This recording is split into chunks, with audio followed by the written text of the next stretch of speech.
Now I want to talk about potential rent gouging. Right now, the allowance rate is accessible to the public. And if, in fact, you happen to live in a community where that allowance rate is higher than the going standard, the rental rates can be raised and thereby take advantage of the situation. And this is to all of you. What can we do to more effectively help service members navigate a housing market, particularly in rural areas where the availability of rental housing may be limited and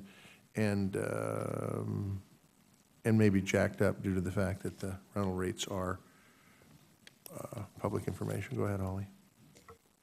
I would just say, again, qualifying this as a non-lawyer and non-expert, that if they are raising the rates specifically for military personnel because they know what their housing allowance is, yep, that might be something that would fall under one of the consumer financial laws, such as the Truth in Lending Act or Equal Credit Opportunity Act. So it might be one that could be looked at in that way by our agency.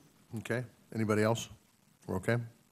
I think education, as well as I sit here as the Attorney General, not wearing my military hat, but as a JAG, I think it's something that those in the military have to be able to make sure they take advantage of the legal services provided and the JAG offices to help on making sure they're not being gouged. Okay. Okay. Go ahead, Colonel. I would add only, sir, that our legal staffs do look out for these things, Okay, and and the best of them maintain contact with local landlords. Oh, good. And they try to advocate on service members' behalf. Super. I want to talk about pension poachers very, very briefly. Holly, we visited about it a little bit before the hearing. GAO recently took a look at the companies and individuals who market financial products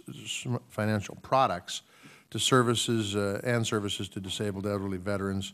There's over 200 organizations that they found scammed veterans into hiding or restructuring their assets to qualify for VA assistance programs.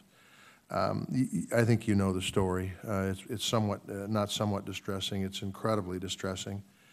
And I was just curious if the CFPB is engaged in educating veterans about these schemes or shedding light on some of the bad actors out there, if they're playing a role in this at all. Well, this is an area at the CFPB where two of our special population offices overlap, my office and the Office for Older Americans, because these schemes are directed at elderly veterans for the most part. So it so happens that our Office for Older Americans is now, as of late last week, has a request for information in the Federal Register for examples of elder financial abuse. And we made sure that the veteran service organizations knew that that request for information is out there, and we're really hoping to spread the word widely. We've also told our, DOD friends, because that's the initial step. We need to look at it and then see how we might address it. So, very good. Just a quick follow-up.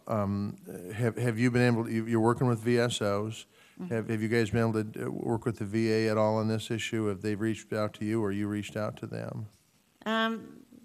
We talk to the VA fairly often. This issue, I think, is one that has really kind of blown up in the last few months. I first heard about it when I was in Montana with you in January, and then it seemed like every subsequent state I visited, the head of the Veterans Affairs for the state would ask me if I'd heard about problems with it. So I think it's on the radar, and we do look forward to working with the VA to see how we can educate people to avoid these scams, as well as possibly address it in other ways. Okay, well, I certainly appreciate your work, and all the panelists. Thank you guys very, very much for being here today.